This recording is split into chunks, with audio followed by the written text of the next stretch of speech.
sadness in the bad, I'm the sameness in the mad, I'm the sadness in the joy, I'm the gin in the gin-soaked boy. Hello, welcome back to the podcast. Yeah, welcome to the Happy and Positive Podcast. I'm so happy. Episode It's a two. good day. This man. Oh. That's the fucking noise you're gonna make when you're dying. You go, oh. Yeah, And the spirit's gonna leave your have body. an It's gonna fade orgasm away. when I die. What are you gonna do? I'm gonna have an orgasm when I fucking die. Yeah, that's a common occurrence. I'm gonna ejaculate everywhere. Right as people die. That's the spirit in leaving the body. Yeah, like if I don't have a heart attack, fucking Which you bumping will. uglies at the age of 80, Yeah. I'm not gonna be happy. I think that you would die a very poetic way, like overdosing on coffee or something. Overdose. How is that poetic?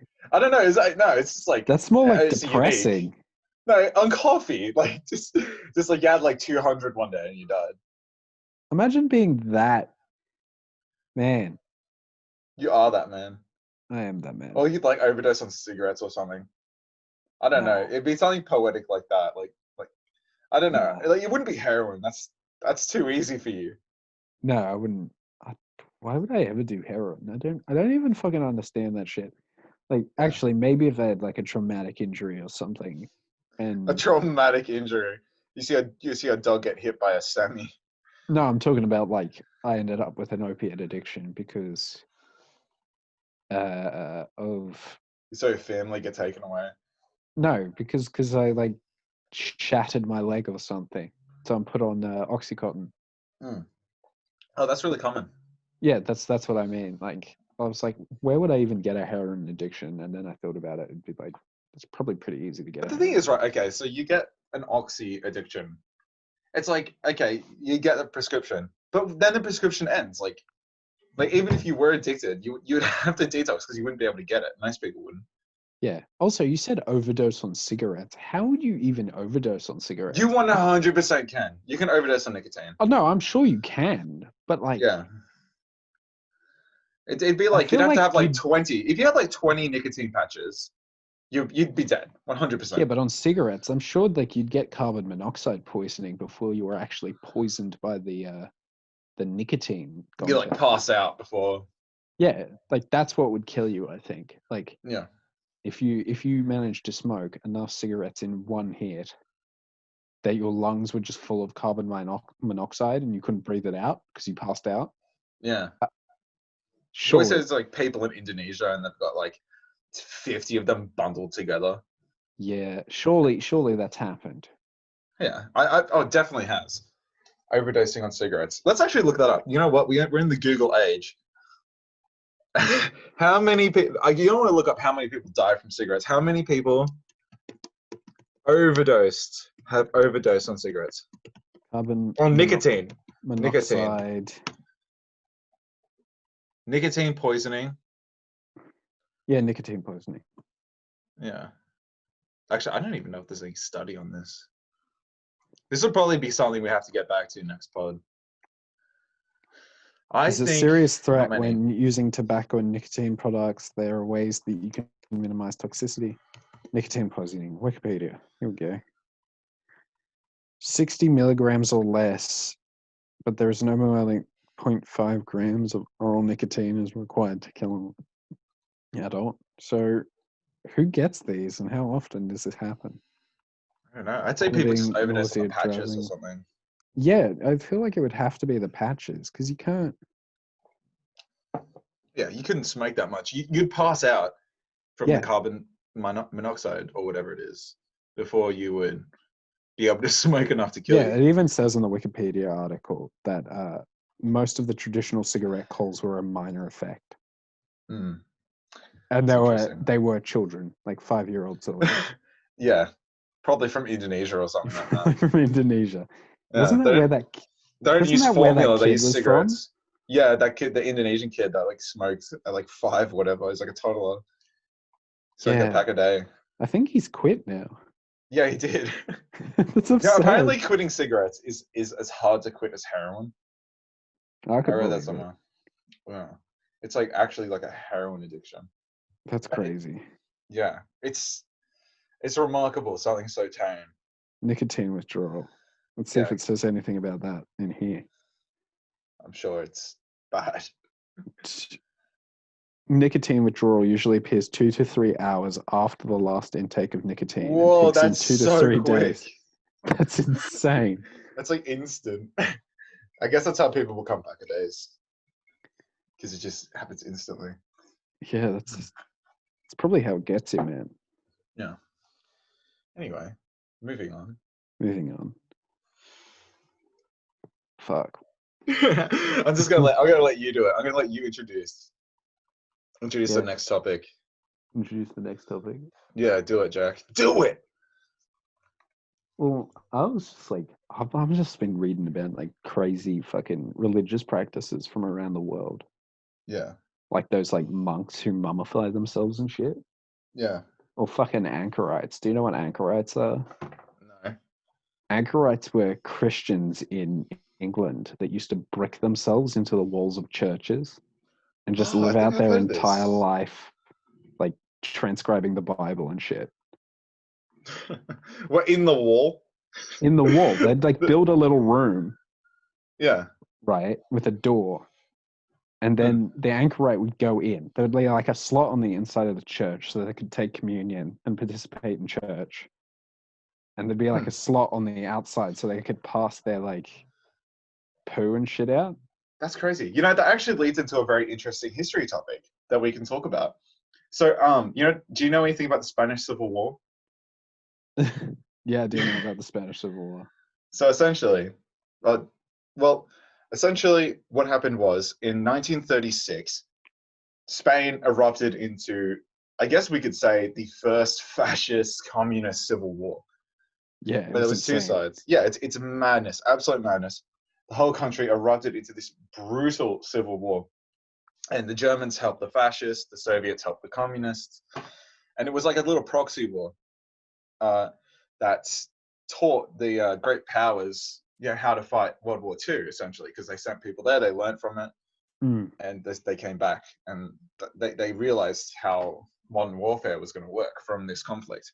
But essentially, it was an incredibly brutal conflict, and no quarter was really given.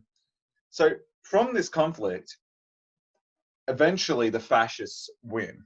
Yeah. And They the build interesting thing Madrid. is, what happens to the Republicans that lost is there was this phenomenon that happened where a lot of them became something which we now refer to as moles, where they would, fearing like they could not escape their villages because it's a Spanish villages, everyone's very close, everyone's very intertwined, not much goes amiss among the village gossip.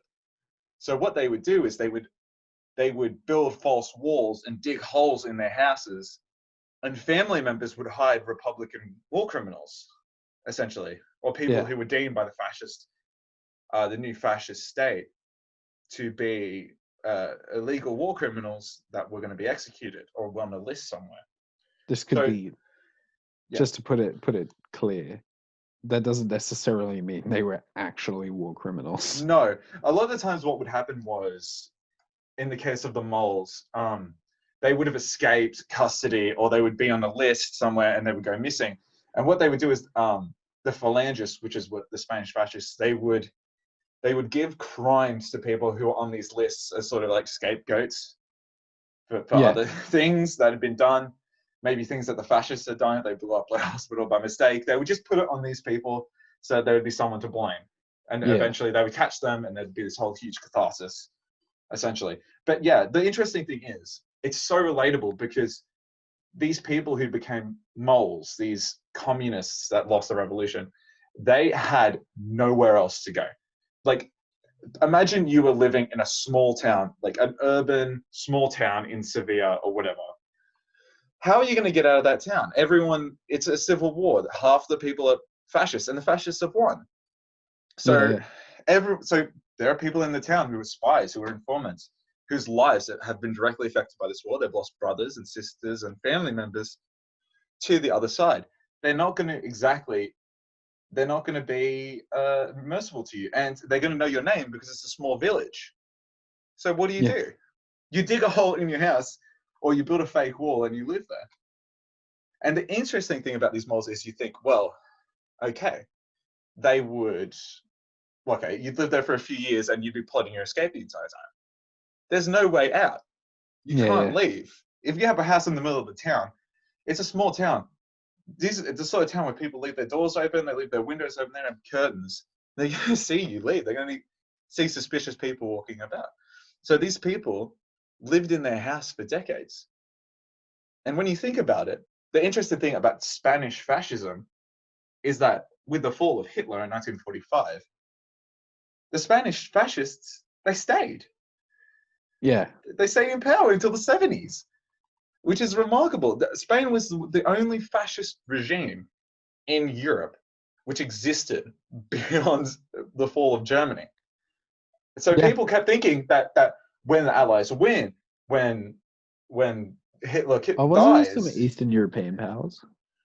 Eastern European powers? What do you mean? Oh, wait, no, they were all pretty much taken over by the... Yeah, Soviets. They became the Eastern Bloc. Yeah, because Romania was a fascist country. And so was it Hungary? Hmm. They're all fascists. I think Finland. And Poland nearly became one until they were invaded. But Poland would have been anti-Germany if they were fascist, so... yeah, they would have, probably. The Nazis couldn't have had that happen. The Finns weren't fascists, they just allied with the Germans as a co-belligerent. Well, they kind of had to. They had to, they had no choice, their land was taken. But anyway, as we're talking about the Spanish Civil War topic, like, can you imagine what that must be like to live in, like, a hole in your house for, like, 30 years? From the end of the Spanish Civil War to the end of the Franco regime. It'd be insane. But a similar thing happened in the English Civil War. Yeah? Where people used to build hidey holes in their manors and shit to hide Catholic priests because of the persecution of Catholics in England after the founding of Anglicanism. That's a whole interesting topic in itself. Because you got the founding of Anglicanism by Henry VIII. And then you have Henry VIII's daughter, who is like, oh, fuck Anglicans, let's persecute them now. Because she's a Catholic. And then back to Elizabeth. His other daughter. His other daughter, who's like, yes, so now we're Protestant again. It's just nuts. It's an absolutely nuts story. Yeah, it's wild. It is wild. A lot of people forget he had a son too. There was like a king in the middle of that for like 6 years, and then he died early. Didn't he die at like 12 or something? He was really young. Yeah. He never saw power. But yeah, a lot of people No, he did. He was the king, but not for very long. No. Well, he was the king regent or something. Or whatever. I don't know. Anyway, so we're talking about a lot of history right now. People are probably pretty uncomfortable. Yeah, fucking talking about history. Who the hell likes history? These fucks actually talk about history? I thought that was just a ruse so they could have a podcast and talk about racist shit. So I have a controversial opinion, okay? Okay, that I'd like to bring up right now. What's your controversial opinion? My controversial opinion regards what is arguably the best song in the entire world. Oh, yeah. Okay, so what makes the best song in the entire world? And I came up with a scenario in my head. And I thought the scenario would be, it's a song where picture you're a music producer. You're sitting there, you're watching the band play, right? Yeah. The best song in the world is going to be, you're the music producer, and immediately after hearing the song, you know it's going to be a hit. And you don't have a single doubt in your mind. And I thought, there's not many songs that are like that, right? Like, you could hear, like, John Lennon's Imagine or whatever. You could hear any of the Beatles songs, maybe even Helter Skelter. But if you're that music producer, you're not going to think immediately, wow, this is a hit. You know what I'm saying? You know what I'm saying? Yeah. So it's I mean, like, look at it. Arguably, potentially Bohemian Rhapsody is the best song ever written. No, because you're the music producer. Bohemian Rhapsody is weird as fuck. It's not... That's the thing. Look at the best movies. Look at the best movies and the best songs. Nearly all of them almost nearly never got published Yeah. because they are so out there. They're so strange. Minecraft Yes, is a that really makes them not the best songs though. You don't know what the best song is? Minecraft is a really weird example of this, right? Mm. Imagine selling Minecraft to someone. Mm. It's 3D, but it's all pixel art, and Yeah. you just build shit. There's no objective. Yeah. How the fuck do you sell that? But it's like one of the most popular games ever made.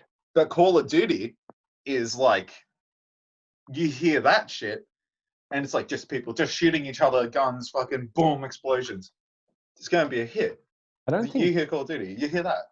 Like, okay, so my opinion is the best song in the world is the Ketchup song. the ketchup song. Yeah, the one that's like, he's a king, you know that one? Yeah, I said, hey, hey. Can you imagine being the music producer and hearing that for the first time? You'd be like, boys, we got a hit on our hands. You wouldn't say anything else. what you mean? Like, I'm blue, bubba dee bubba da. Yeah, exactly. You hear that song. You hear I'm a Barbie girl. Essentially, the best songs in the world are primary school disco songs. I'm a Barbie girl is actually a good song though. It slaps. It's a slapping song. But I'm And blue anyone's bubba dee bubba die. No one thinks that's actually a good song. It's just a no, really but it catchy sticks with song. you. It's super catchy. But Like, what I you have to think think is, about but broad but marketability. so is Bohemian Rhapsody. Yeah, you know what? No Queen song is the best song in the world. No fucking Leonard Cohen song is the best song in the world. No Nick Cave song is the best song in the world. Even though they're amazing artists, they're too niche. Even like Queen, which is rock. Queen is not niche. Yes, but it doesn't have the broad marketability. Queen is so niche. Yeah, Dude, the Queen is Ketchup so song- niche, Ben. They can get people around the world going, "Ew, ew," No, on live TV. You go to China, there are people singing the Ketchup. They're going, hey, There are people doing that in China, man. I'm telling you, you go to Cambodia, you play the Ketchup song, they're all dancing on the tables. They're having a great time. Do you know what's wild about music in Cambodia? It slaps. It does slap. It's actually awesome. Do you know what they're super into in Cambodia? What? Psych rock. I thought you were gonna say fucking communistical farming. No, they fucking love Purges. psych rock. Psych rock is like their favorite thing, and So they're like hurdy-gurdy, man. They're really good at it. Cambodian psych rock is actually awesome. That's really funny for the country that had the killing fields to be. Yeah, like it's like bizarre. It's bizarre know. that that's a thing. It's one of those weird ones. It's like that like weird Tuareg blues music. You're into the weirdest shit, man. Yeah, man. You know the Tuaregs sided with ISIS. Some of them, yeah. Almost certainly. There was Muslim communities all over the world that sided with ISIS. Dude, ISIS has the best music ever. We're talking about this, and we're talking about the songs that were sent into space in the 70s, part of the Explorer program, whatever it was. And we're just like, the songs on it are actually remarkably diverse. Well, it'd have to be. Yeah. Like, okay, so in the 1970s, there was this space probe which was launched.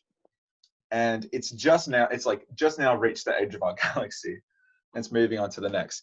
And the songs on the golden record are incredibly weird. Let's see if we can get some up now. Yeah, the Voyager golden record. So here we are. So we have Bach, obviously. Mm. You know, Java Core. This, yeah, go on. Bach's interesting because in his day, people didn't like him. Like, he was a fucking nobody in his day. He just wrote normal music, like really standard music, and now he's like considered the best Baroque composer.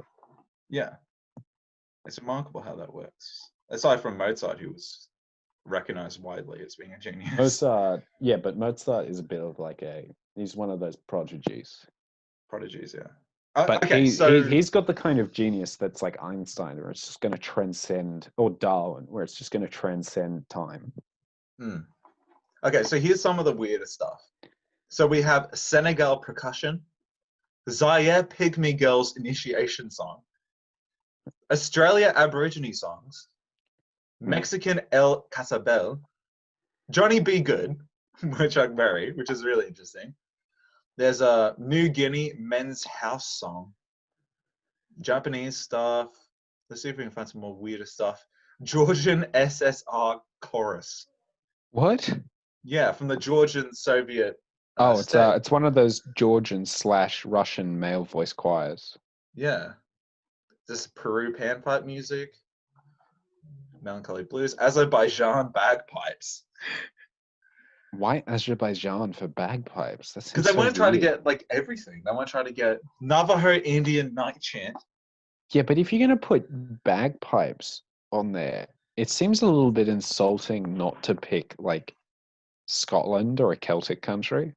Yeah, they didn't do that. They have multiple bagpipe songs actually. Do they? Actually, no. They have multiple pan flute songs. Oof. And they have, and my favorite one They is have Dark Was the Beethoven. Night. Dark Was the Night by Blind Willie Johnson. Hmm. That's my favorite one. It's the song where he's like humming. It's like, They've got a Stravinsky on there. hmm. They've got Bach, Beethoven, Navajo, The Fairy Round by Holborn. Hmm. Man, they've got a lot of interesting stuff on here. Yeah, it's actually really well, it's really nice. It's really happy and positive that they included such a wide variety because they're just like in the position to be like, yeah, we'll just play Western music. And what's surreal? Oh, even Japanese. What's surreal about it is this is actually happy and nice. This isn't like us. No, it's nice. It's really positive actually. It makes me happy. Dark Was the Night was actually no, it was Johnny Be Good. So Yeah. they did not want But Chuck Berry. they did not originally want to put Chuck Berry on it because they thought that it was too young. And Carl Sagan comes in saying, young people live on Earth too. And that's why they included Chuck Berry's Johnny Be Good on it. They said it was too young sounding. Okay, Carl if it was Sagan hit them now, if straight it was logic. now, what do you think would be on it? Definitely Billie Eilish. Billie Isn't that Eilish. fucking depressing? Yeah. Billie Eilish would be on it. I Starman. think it'd be more or less the same. There would be some like There yeah, would Elton definitely John. be Starman. Yeah, there'd be lots of space themed stuff. Rocket Man. Rocket Man. I feel like there would have to be. What's that REM song? Losing My Religion. Losing My Religion. Losing My Religion. Religion. Or and Bohemian Rhapsody Yeah. and some other stuff. But the thing is, what's interesting now is we could put loads more songs on it. Hmm. Like we That's could not bad. actually do like pretty much the length. Nowadays we can make discs capable of holding pretty much the length and breadth of human music. That's true. They had to do this on a vinyl. Yeah. It's actually you know what? Every day that goes by, I'm so thankful they did not launch the Voyager Golden Record now. Because holy shit, it would be full of some fucking Mumble crap. rap and It would be crap. full of crap if they set it up now. Just like the worst of the worst. Because you know, it's like Carl Sagan. Like you have to represent young people. They live on the earth too. So they would have to put some absolute dog shit. Honestly, Billie Eilish is not bad, but like some of the other ones, ugh. Oh yeah, Billie Eilish isn't.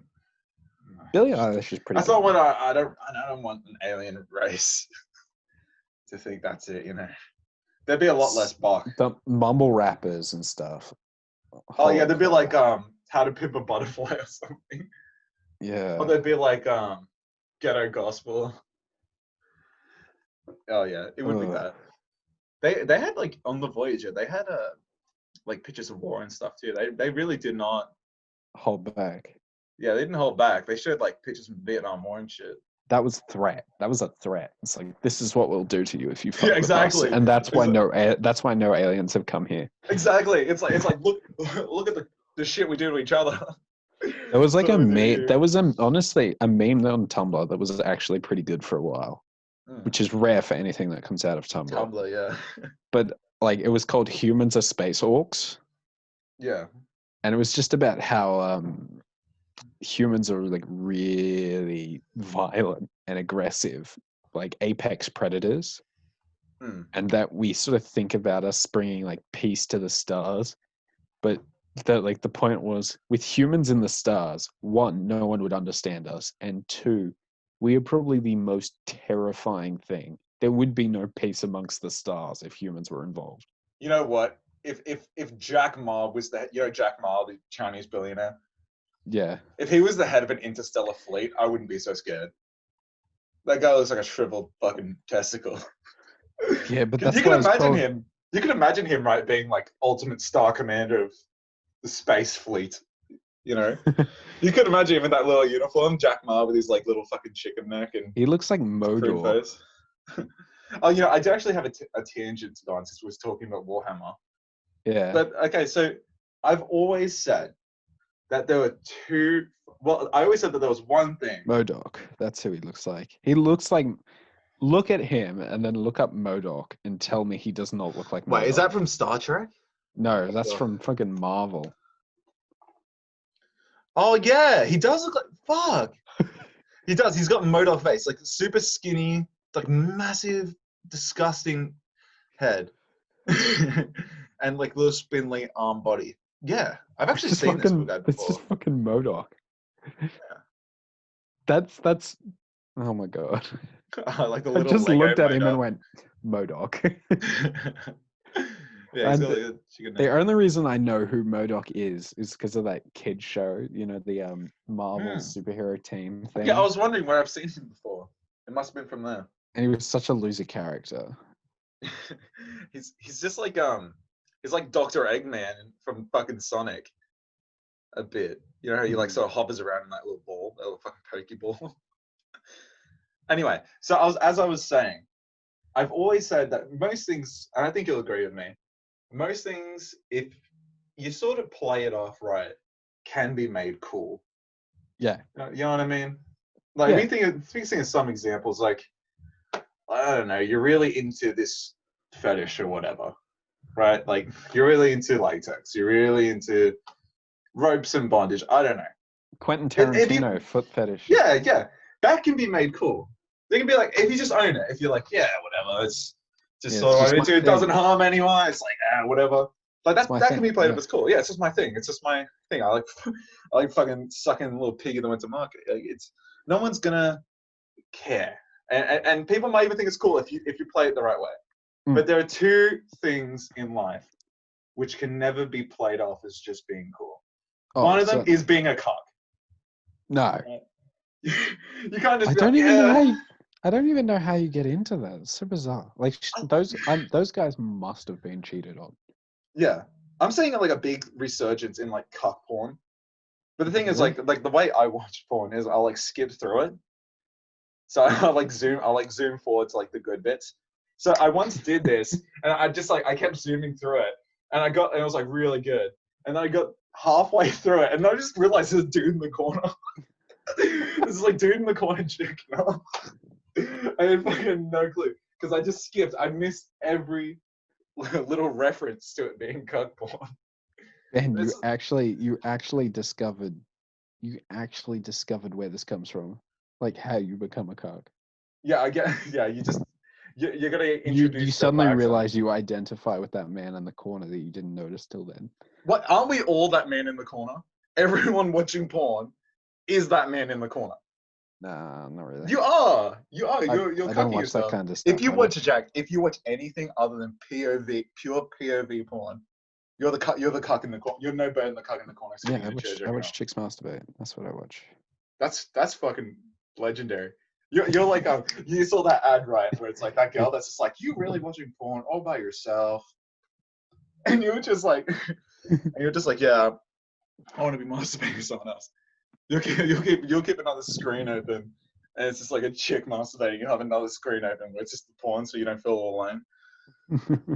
What does that even mean, right? Who wants to jerk off with someone else? Like your significant other. You really jerking off all by yourself? Yeah, that's so bizarre. Like, I've never gone to my mate's house just to jerk off. yeah, Yeah. like if like there was what- someone else there, why would I be? That's so bizarre. Oh yeah. So the other thing, number 2 of what I think is absolutely irredeemable and can never be cool. Yeah. Warhammer 40k cosplay. Oh, absolutely. No, I disagree. Oh, fuck off. No, it's the I disagree. cringiest thing I've ever seen. I have seen some awesome Warhammer 40k cosplays out there. Bro, it's always like there are people 45-year-old men with there are grey no, hair on there stilts. are hot Asian chicks in fucking eviscerator outfits and shit like that. I've never But seen it. there are people who seriously go above and beyond and do like they'll take like John Blanche concept art and turn it into a full costume. Okay. That Well, shit's look, really cool. if No, you're just being like I will if you're just being admit- like a human, if you're just being like a human from the Warhammer universe, I can understand like that can be cool. It's But people that want to be it's the- space marines look lame as fuck every time. there is bad Space Marine cosplay, and that will never be cool. No, it's the lamest thing ever. It's honestly something we shouldn't be talking about on the podcast because you can't really communicate it until you see some pictures. But it is the cringiest thing you'll ever see in your whole life. And then they pose, and it's like, It's like, especially when that's they're the in bit I public. can never get past with cosplays, like the posing aspect, and like, it's just like cosplay is divided into two kinds of things, Yeah. right? There's the people who hit what they're aiming for, Mm. and everyone else are just crap. It's just crap. You Yeah. either do an amazing cosplay or you suck, and there's no in between. I'll tell you what, I have seen some really good Age of Sigmar cosplay, and that's because it's more grounded in reality. Like, like that, I mean, it's like no, but like the human races, like the Empire of Man or whatever. I don't know Sigmar too well, but it's just like it's normal sort of like Stuart era clothing, like just more fantastic, fantastical, with like brighter That's more, colors and stuff, which is fine. That's normal. Yeah, it's just like, yeah, the Empire in Warhammer Fantasy, not so much Age of Sigmar, but Warhammer Fantasy is. Yeah, I guess just, fantasy. That's really what I'm saying. It's just Lance Connects. I'll never think it's cool, but it's certainly possible. Oh, here's another phenomenon we could talk about. So, like, I see this thing. If you are into the miniature hobby, like building miniatures or whatever, painting them, if you're into this hobby, there's something which you'll see a lot of. And one of these things, which I see a lot of and I hate, is like women that do the sort of miniature thing, but they like include themselves in their photos. Yeah. So like they'll take a photo with their mini and then they'll essentially just be like posing for the camera. And essentially, I know why they do this. They do this because they want to be queen of the nerds. Yes. Right? Like it's like chicks which aren't really hot, but they're more hot to like nerds because they're into the miniature hobby. But here's the thing: anyone who's and the reason why it seems so cringy is because for the people who are really into like modeling for the sake of modeling, they don't care. They don't care what you've got between your legs. I want to see the models. That's what I'm here for. Exactly. I follow like the thing that really pisses me off is because I follow the Warhammer hashtag on Instagram, and I follow it because I want to see I want to see what's out there. I want to see what people are doing.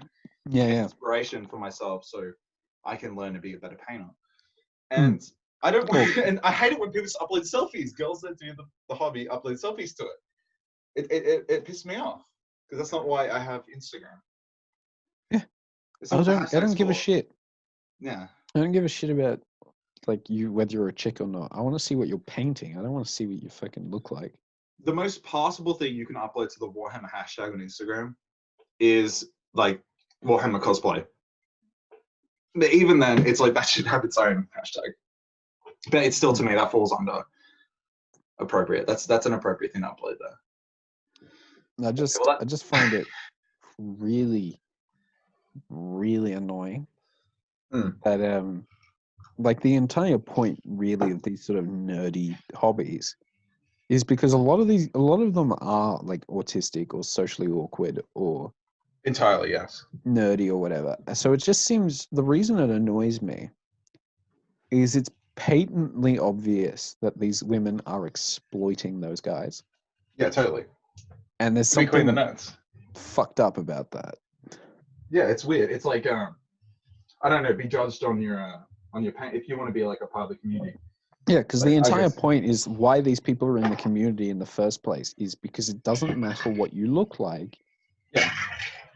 Or act like it's all about your ability to create these things in the hobby. Exactly.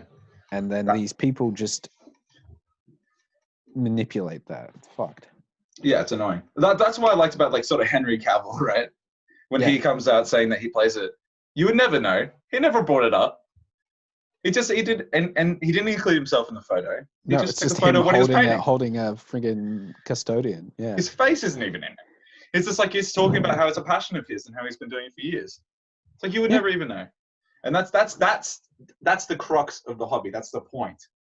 Is it's not about what you look like. It's about your ability to build and paint. So that's why I don't think like anyone should really include their face in it unless it's like sort of like part of the comedy, like it's a comedy sort of thing. Oh So, yeah, or like they're talking about it, you know, like that's like a commentary type thing. Then yeah. potentially, but I clicked on this one video and I got so cringed I had to click out immediately, and it was this dude a top hat and he was like affixing like a really fake British accent. And I was like, oh, I can't watch this. And like his face in the corner, and like it was not a pretty face. I was like, there's just no point to that really. you didn't need it. It was just on a sometimes you web just need page. to remember that you're fucking ugly and take your photo out of things for the benefit of the world. That's true. I think it's yeah. To be fair, I think I've only ever seen 3 or 4 truly ugly people in my life. Really, like people that were disgusting. Yeah, like when you really think about it, most people are just average.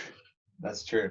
Most people, unless you're like horribly deformed, yeah, I agree. Unless you're like fucking Modoc or Jack Ma. Yeah, Then like most people are just average. Even Jack Ma is just like yeah, he's not standing out. he's just kind of unfortunate. He's not ugly.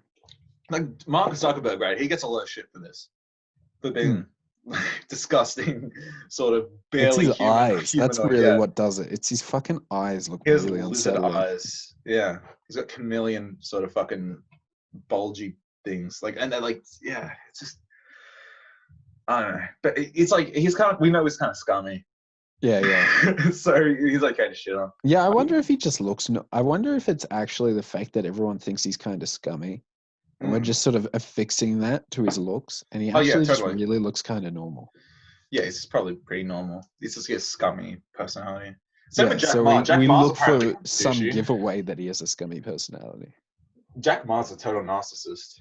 Oh, Like, certainly.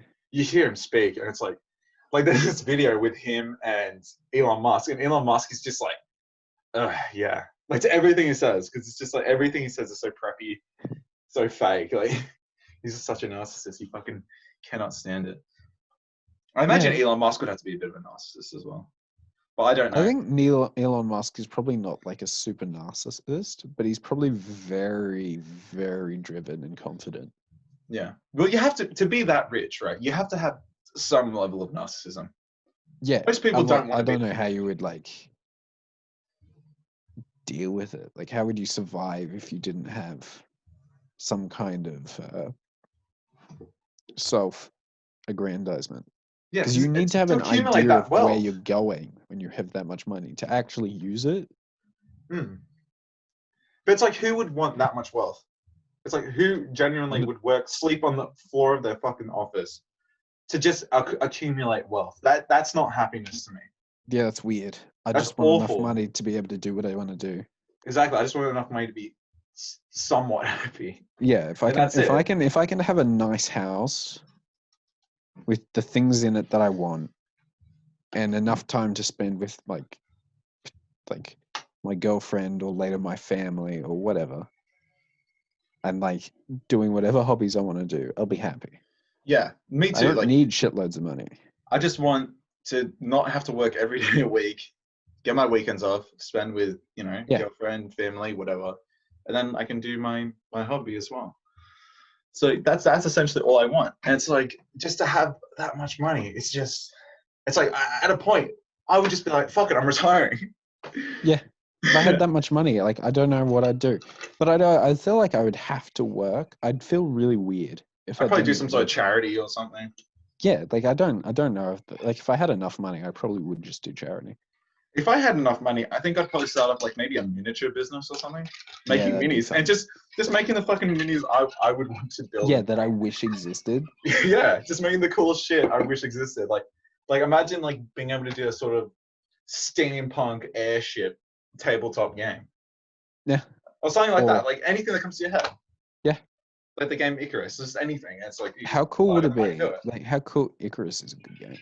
How Yeah. cool would it be to yeah, and like imagine having like if you could get the company big enough, like you Mm. have artists on staff and like good artists, good creative, interesting artists, and you just let them run with whatever they want.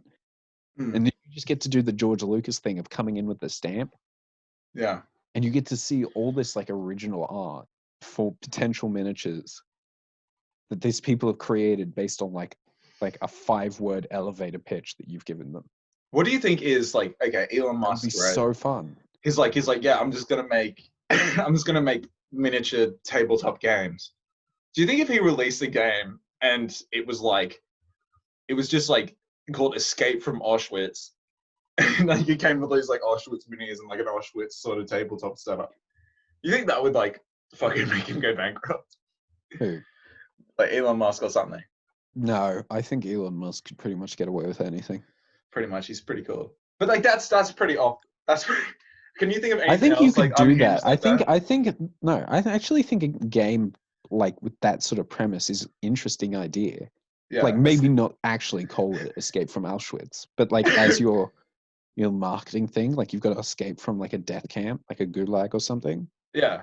That would work. That'd be fun. That would be a fucking fun game. Yeah, it's like you've got people like you got patrols, like fucking canines. Yeah, you have rules for Shit. like character like miniatures that move around the table You could probably play it in by like yourself. fixed patterns. You Yeah, could probably like you'd play it by yourself, or you could Be a play it solo game. competitively to try and like be the person who gets out, and then like alternatively you could help each other or fuck each other over. Yeah, that'd actually be an a awesome sick game. With the security, yeah, Escape from Auschwitz.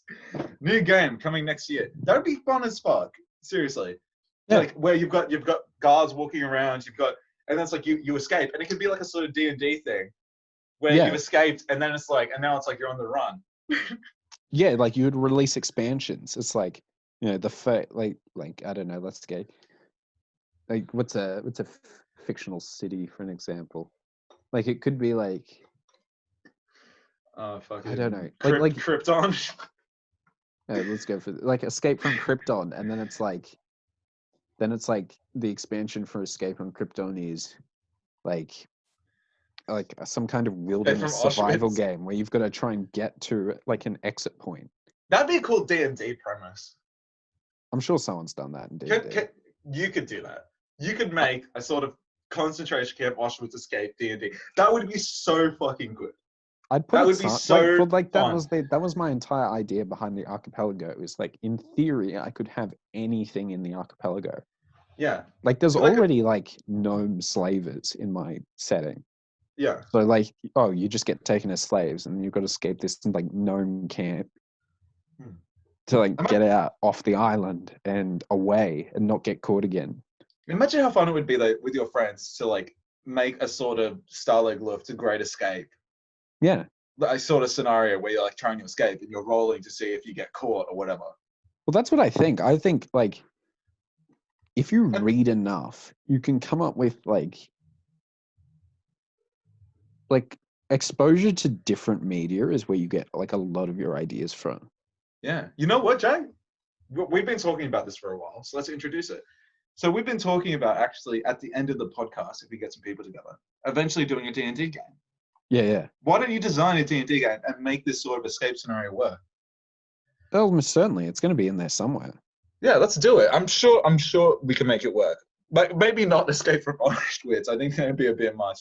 But like we can sort of do like we're downed British bombers or whatever, and we have to escape because the camp's running out of food or something. Well, like the And whole so it idea becomes more would be desperate as you time could- goes on. Well, the whole idea was you sort of fall through the cracks in the universe. So you could be like, you know, like the Escape from Alcatraz, like Yeah. those guys, and they just went missing, and no one knows where they went. Yeah. Well, there you go. There you've got a character. Yeah, Where did they exactly. go? Yeah, they went to a fucking They black fell hole. through the cracks in the world. Yeah, and they end up in this camp, and they have to escape now, or something. I don't know. Yeah, like I don't know. Like, Maybe but it's like in a space camp, and it's like, and like they're trying to keep all the historical people who have fallen through this hole in this camp, so that they don't escape and fuck time up or something. yeah, there's all kinds of ideas. Like, I Yeah. don't know necessarily where I'm going to go with it yet. I've got like an idea, but I can definitely put like a scenario where you have to escape something in there. Yeah. Well, I'd like it if it just kept going on, like just being endless. Like you get out of the camp, and it's like now you're being hunted. You have to pretend, because like I'm imagining sort of the Great Escape sort of scenario where you have to pretend to be German, like you'd be like so someone would question you and just like and you'd have like a score sheet of how good your German is, and maybe Well, you could like I was improve that while thinking of you're in like the the camp and you slave try to learn. camps, right? The slave camps in this that already exist in these settings. Well, now Mhm. you've got a slave brand. So now you have to like go through like while you get to like seemingly live like a normal existence, you Yeah. now have this like extra worry that if anyone sees you without your clothes on for some reason, like Yes. you go to a public bath, oh shit, they now know that you're actually someone's property, and you know they have to they'll report you or something, or maybe they'll try and help you, or Yeah, and as a dungeon master, you could be like, you'd be the one that would remember that. Just be like, oh shit, you've got the. This is essentially that version of just having like a the number. circumcision. Like No, the it's the circumcision. number, Oh yeah, the death yeah, that count too. number. Fuck yeah, let's Because do it. I'm pretty sure I they don't can think I do think that. that'd be too dark. That'd be way too fucking dark to like actually do like the barking of dogs. You shiver in hunger and No, basic I find that vitamin really I deprivation. find that stuff really interesting because like that's the bit that makes it really interesting to me. These games, Yeah. like Well, our putting you characters will in have a to find food. scenario where Yeah. the problem isn't necessarily that you have to run away from an enemy or you have to fight an enemy. Like you have to make that decision, right? You have to Yeah. decide. Like loads of these games let you kill like gigantic things like T-Rexes and whatnot. Mm. To which I'm like, fuck, you're not killing a T-Rex. That's not how Yeah. this works. T-Rex will just stomp you into oblivion. Yeah. You can't just shoot your David and Goliath sort of slingshot and dash it down. You got to run. Yeah, you got to run. So you have to make that decision. Is it worth fighting this thing? Or That'd be is it worth sick, man. negotiating? Because the problem, like, this is what I think. I think things like D&D are essentially glorified puzzle games. They're Yeah. puzzle Totally. games with communal storytelling elements. Mm-hmm. So the Totally. point of these games, right, is not that you have like that you kill everything and that you're heroic. You're just like dungeon delving grave robbers. That's what you are. And then Mm-hmm. you have to like solve these Indiana Jones style problems where every situation that you get into is a puzzle. Yeah. Like a group of monsters attacking you is not a like a fight. It's really just a puzzle. You Yeah. can How are we figure out guys? a way of dealing with those monsters without actually having to directly fight them in any way. Or maybe Yeah. it's not worth dealing with them another way. Or maybe there's other monsters around and you don't want to alert them. So you have to come up with some clever way of getting past these monsters without, you know? Yeah. You know what, Jack? We have to quickly snag the copyright. Um, D&D time camp. we had to snatch that up. You www can't use timecamp. D&D. It's owned by Wizards of the Coast. Fuck it, we'll just time camp. We just get that copyright. Yeah, like I can come. I already had one for my own personal sort of rule set that I've been fucking around with called the Jack Hack.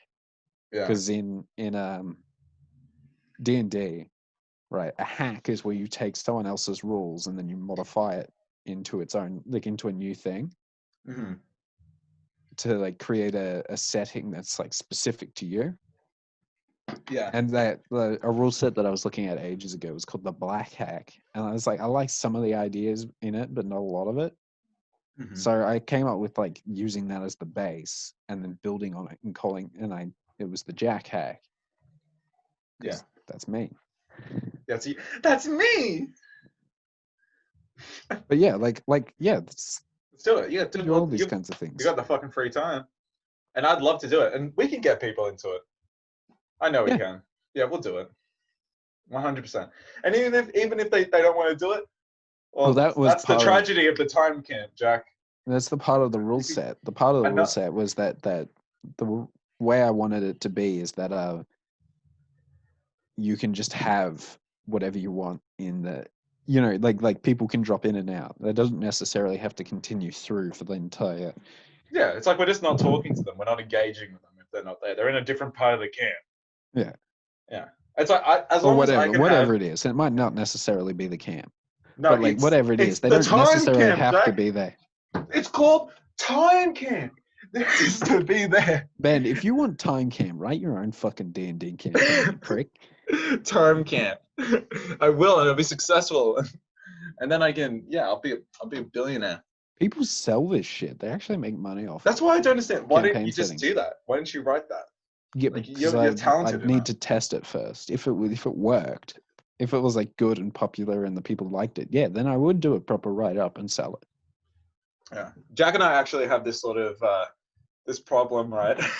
Where it's like we want people to play these games with, and obviously when you're playing a D&D game or anything like that, I think the most important element is you don't force people like your friends, your people who are already friends with, to do it.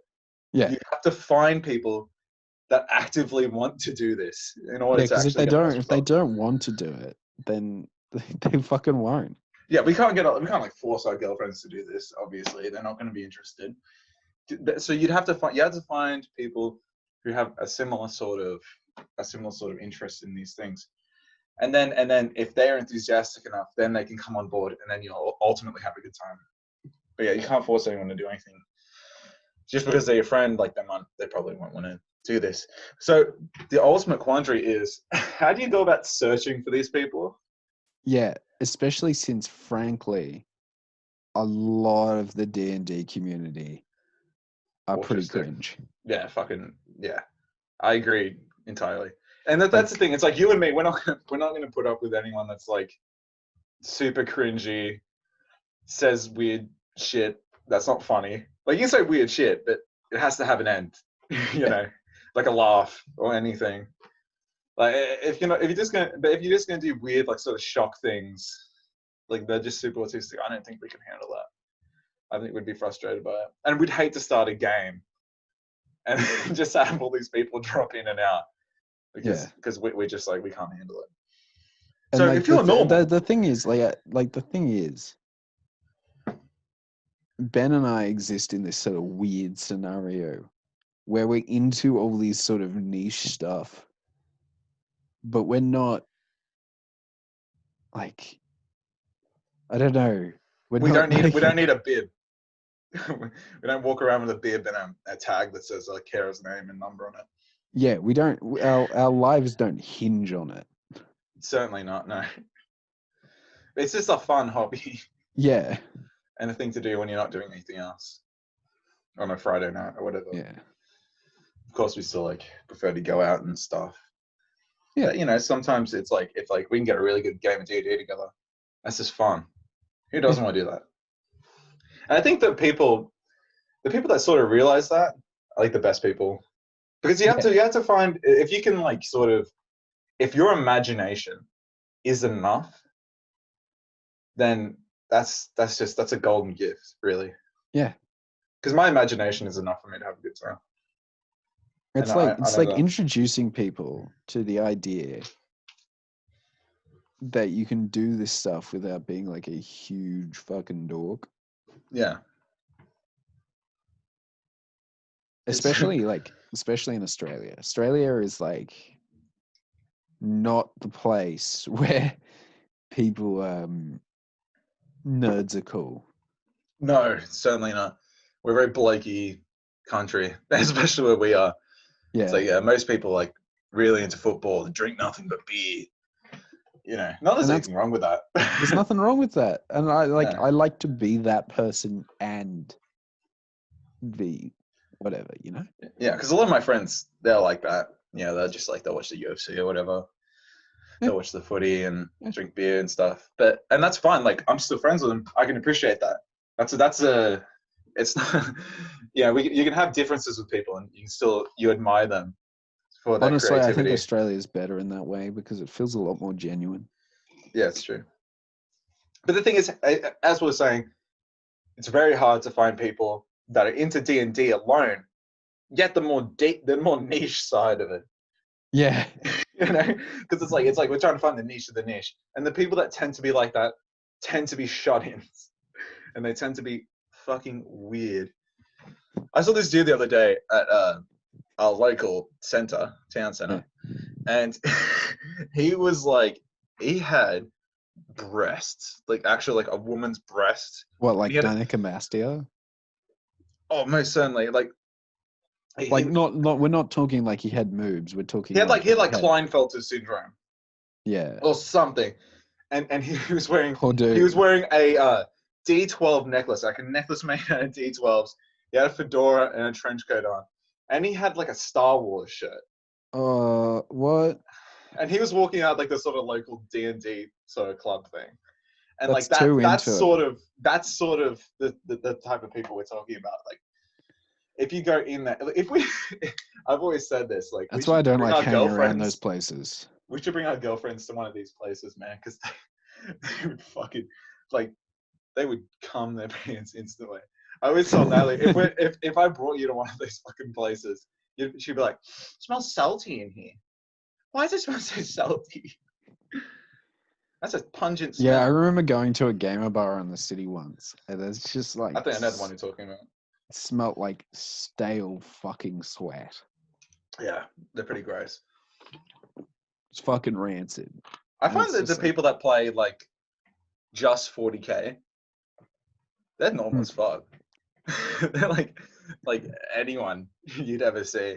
Like people that play D&D, I mean, some of them are cringe. pretty neck beardy. I know, but I've seen like most of the people I've come into contact with that just play 40k are just normal ass like dads, dudes in their like 20s. There was like a lot of normal ass dads who play 40k.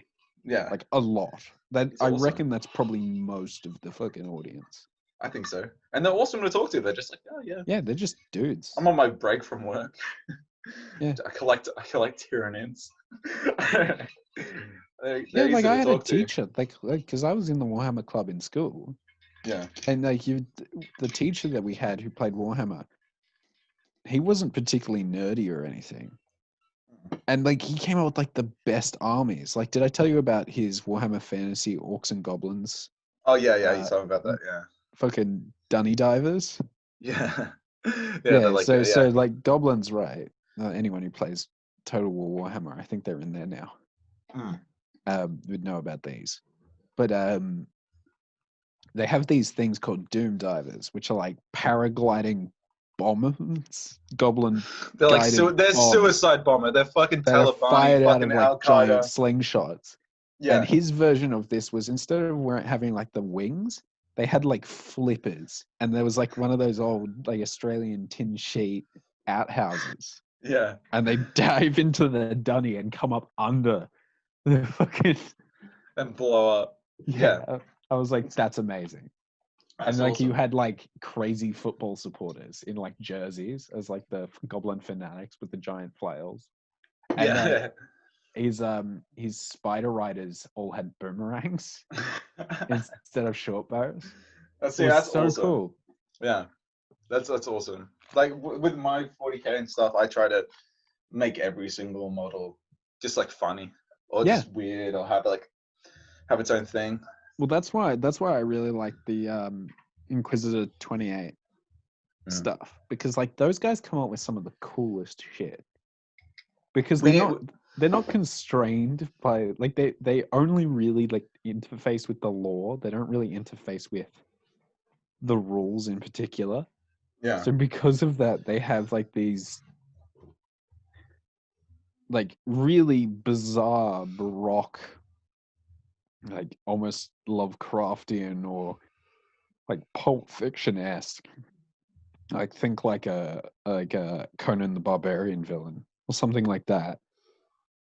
Jack, we need to get off this topic We're gonna alienate a bit. We're Oh, getting yeah. too far into it. Like you're going into the niche. It's a fucking rabbit hole. We gotta get off it.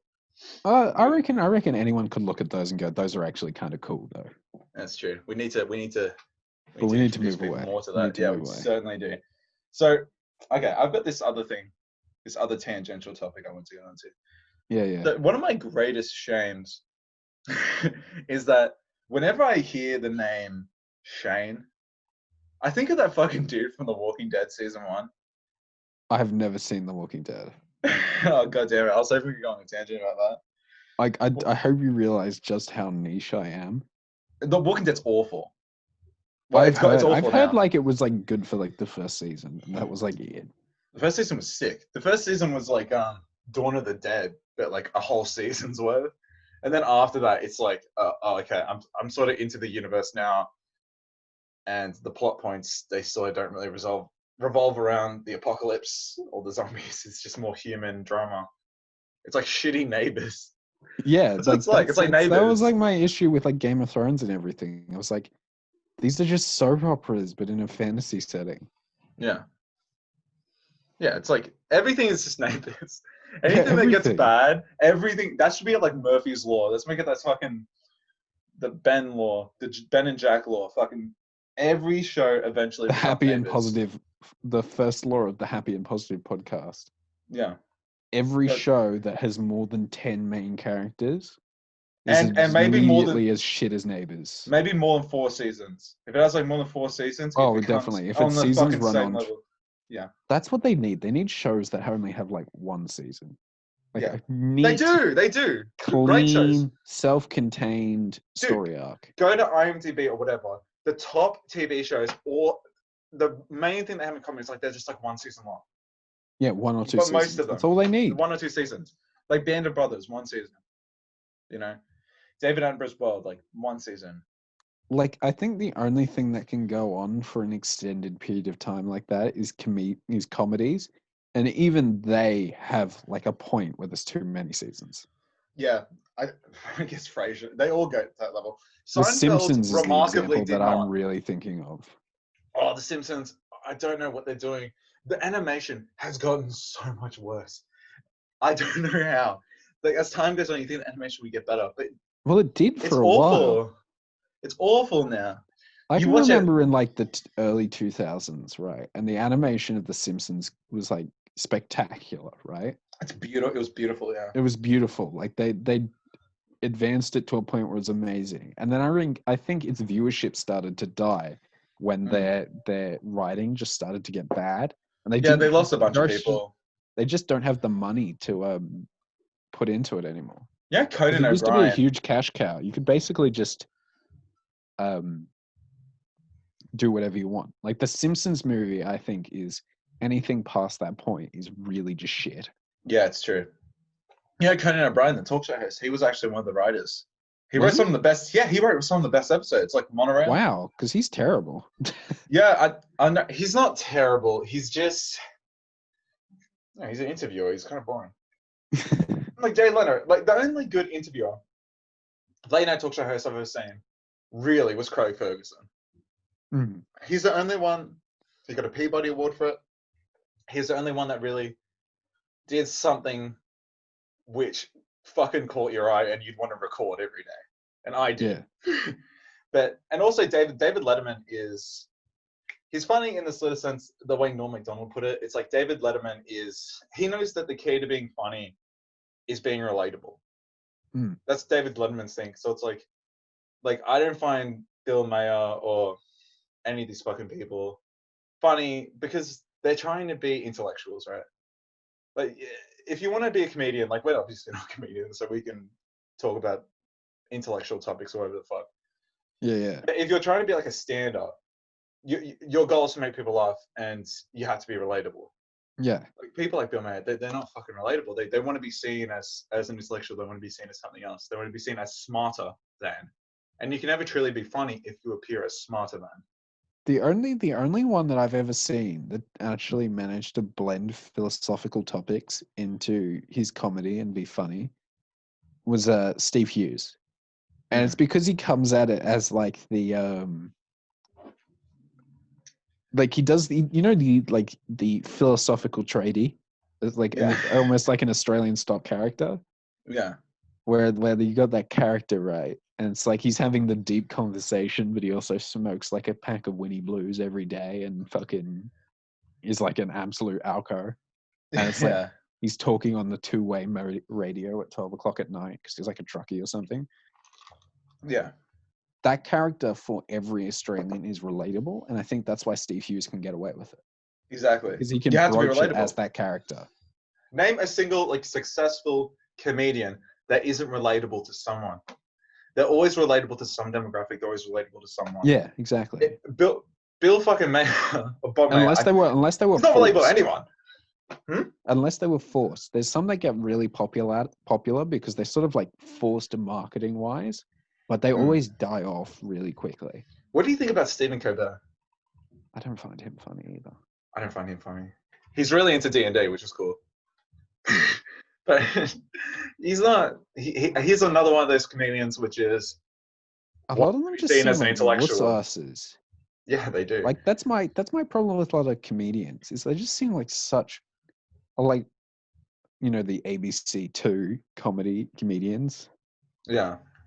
Those comedians just, God, if I was in school with them, I would bully them so hard. Yeah, it's true. That's why I feel a lot of people become comedians, because it's like they're sort of seeking this level of attention. If you want that much attention where you don't care about making people, like, making yourself happy, making yourself laugh. You just want to make other people laugh, and you completely self-sacrifice every night just for the attention. There's got to be something wrong with you. Because the way I see it, right, if I tell a joke, I'm doing it to entertain myself and the person I'm with. Stand-up comedians, they're just doing it to entertain other people. You have to have some sort of sick mentality to do that night after night, tell the same jokes over and over again. No pride. Like the bad comedians are all doing that, to be fair. Yeah. To just self-sacrifice your own enjoyment for the enjoyment of other people. There has to be something seriously wrong. Because we do the podcast. I enjoy the podcast. Yeah. I enjoy talking about it. We don't fucking write shit down. I don't prepare jokes beforehand. I sometimes think about them. They pop into my head and I try to remember them. But I don't write I anything almost never down. do. The jokes that I'm like, oh, I'll bring this up on the podcast. No, it never happens. I don't write it down. I just remember. If I think about something funny, I'll remember it. But I do this because I enjoy it. That's why I don't trust stand-up comedians, because you have to have something. You have to have some sort of dark secret. You have to have some sort of dark past to want to deliver this to a large crowd of people when it's entirely artificial and it's not really who you are. You're not delivering yourself. You're delivering like artificial the best comedy. Stand-up comedians. Yeah. The best stand-up comedians are all kind of hard cunts. Norm MacDonald. Yeah, go on. Like Billy Connolly would be a good example of that. Oh, he's great. He's great, and he's rough as guts. Oh, totally. But when he goes up on stage, he puts himself out there. Yeah. I don't think he sort of even some of the gay guys, they're super effeminate gay guys, but they come off, they're really funny because you can tell they've been through some shit and can deal with shit. You know, they're able to look at this thing and go, "Isn't this absurd?" That this is a thing that actually happens. I can't think of any super clean comedian. No, that doesn't have shit on them. Doesn't have a dark past. I can't think of anything. Wouldn't work. Not a single one. You have to have something about you that's kind of grotty to be a comedian, I reckon. They're all assholes. Like, even everyone. I'm trying to think. Like, I'm like Rowan Atkinson, Mr. Bean. Nope. Oh, he's actually super. He's awful. Yeah, scumbag. Just in their personal life, obviously, you can enjoy their work. Like even I enjoy the work like some of them are like much. nice guys in real life. Like they're nice people, but they're not pushovers. You know, they're not like they all have some like weird habit that's kind of like monstrous. Like serial cheater or In Crystalia's case, or massive drug pedophile. addict or something like that. What was the way you put it? What is Crystalia? He's not a pedophile. He's into like the sort of A like the phoebophile teens. is the A phoebophile. technical term. Yeah. You know what? I think in Australia, we sort of give phoebophiles a bit of a pass. Have you noticed this? A little bit, yeah. Where I sort of live, like if you're sort of on the outer suburbia near the country or whatever, we sort of, for some reason, we sort of give phoebophiles a pass. Like it's not fucking wrong. Like everyone knows someone that's like that. It really depends what community you come from, though. I suppose so. But Like, everyone gives it a pass. sort of, Everyone does. yeah. Like, but like to the degree, what I mean is like, if they're from a certain community, people are like, I guess that's all right. But if you're there like from your community, then it's like, I don't know about that, man. You know? I just remember being like, sort I'd be of 13, disgusted 14, by like a 15. white guy dating someone like in high school. Like, yeah, if that was your immediate friend, no-hoper. you'd be disgusted by it. Yeah. But the thing is, I remember when I was 13, 14, 15, all the girls that I liked, all the girls that I was like, Yeah, they're all dating. All like, the girls, fucking... they're all dating dudes in their 20s. All of them. Illegally. We don't give it a pass. We think those guys are losers. We do. Even at my age, I remember thinking these guys are fucking losers, man. And they were losers. Like, I've already told you the story, but it's like there was this one girl we knew, and she dated this guy who was way older. And essentially, like, he was just a fucking alco pig. And he would just, like, buy alcohol for us and then drop it off at the parties and he told her to fuck off. It was so weird. But I don't... And he's so cringe. He had like the shooter's car. He was like the biggest loser. I don't even think the girl was even dating him at the time. Yeah. Using him.